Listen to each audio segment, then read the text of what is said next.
Hi மக்களே, உறவுகளே, எங்கள் வண்டி இன்றைக்கி தான் வேலை செஞ்சு வந்திருக்கு பாருங்க. வடலூர் வந்திருக்கோம். இதை பாருங்க, சபையெல்லாம் தெரியுதா உங்களுக்கு? வடலூர் வந்திருக்கோம் இன்றைக்கி தாங்க பாருங்க. இது வேலை செஞ்சு இன்றைக்கி தான் வண்டி வந்திருக்கு. இது எங்கள் பாப்பா பேர் பூமிகா. அதுங்கெல்லாம் எப்படி இருக்கு வண்டி? நல்லா இருக்கா பாருங்க.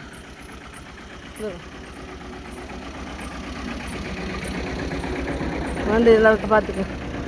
எங்கள் வண்டி வேலை செஞ்சு இப்போ தான் வந்திருக்கு இந்த வண்டி. பார்த்தீங்களா?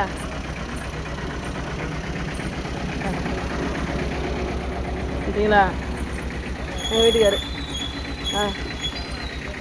எவ்வளவோ நாளுக்கு அப்புறம் கிட்டத்தட்ட 6 மாதமாக வண்டி கடந்து ரொம்ப ஒர்க் ஷாப்பில் விட்டு, ஷோரூமில் விட்டு, எங்கே பார்த்தாலும் விட்டு வண்டி சரி பண்ணி வர்றது ரொம்ப நாளாக ஆயிடுச்சு.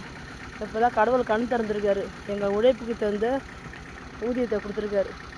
சிரமப்பட்டு இந்த வண்டியை எடுத்துருக்கோம். இப்போ நாங்கள் ஒர்க் ஷாப்பில் விட்டு பெயிண்ட்டு வேலைலாம் பக்காவாக பண்ணுறாங்க. வடலூரில் முத்துன்றவங்க தான் இந்த பெயிண்டிங் வேலை செய்கிறவங்க. ஆனால் பெயிண்டிங் பக்காவாக இருக்குது. வண்டி ஷோரூம்லேருந்து இறக்கினா எப்படி இருக்கும் அப்படி இருக்குது இந்த வண்டி. பாருங்கள், பக்காவாக இருக்குது. உங்களுக்கு யாருக்காவது வண்டி வேலை செய்யணுன்னா எங்கேயும் கொண்டு விடாதீங்க. வடலூரில் முத்து ஒர்க் ஷாப்புன்னு கேளுங்க, அவங்க சொல்லுவாங்க. இதை பாருங்க, அவங்க நம்பர் இருக்குது பார்த்துக்குங்க. அவங்க நம்பர் ஃபோன் நம்பரே காணுங்க. இருங்க, எங்கே இருக்குன்னு பார்ப்போம். எங்கேயும் போட்டுருங்களா பார்ப்போம். அந்த அண்ணனோட ஃபோன் நம்பர் இதை பாருங்க. இதுதான் அந்த அண்ணனோட ஃபோன் நம்பர். பார்த்துக்குங்க. இந்த வேலையெல்லாம் சூப்பராக செஞ்சுருக்காங்க. ரொம்ப திருப்தியாக இருக்குது எங்களுக்கு. அதனால் உங்களுக்கு வேலை செய்யணுன்னா இந்த நம்பருக்கு கான்டாக்ட் பண்ணுங்கள். உங்களுக்கு நல்ல தரமாக செஞ்சு கொடுப்பாங்க. பெரிய பெரிய ஃப்ளைட்லாம் அடிக்கிறாங்க பார்த்தீங்களா பெயிண்டிங்கு. எவ்வளோ ஒரு ஃபினிஷிங்காக இருக்குது பெயிண்டிங் பார்த்தோம்னா.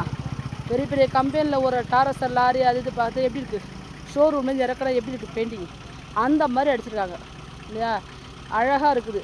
உங்களுக்கு சரின்னா இந்த கம்பெனியில் போய் அடிக்குங்க. இந்த நம்பருக்கு கால் பண்ணுங்கள். எல்லா புகழும் இறைவனுக்கு. கடவுளுக்கு கொடுத்த நன்கொடை.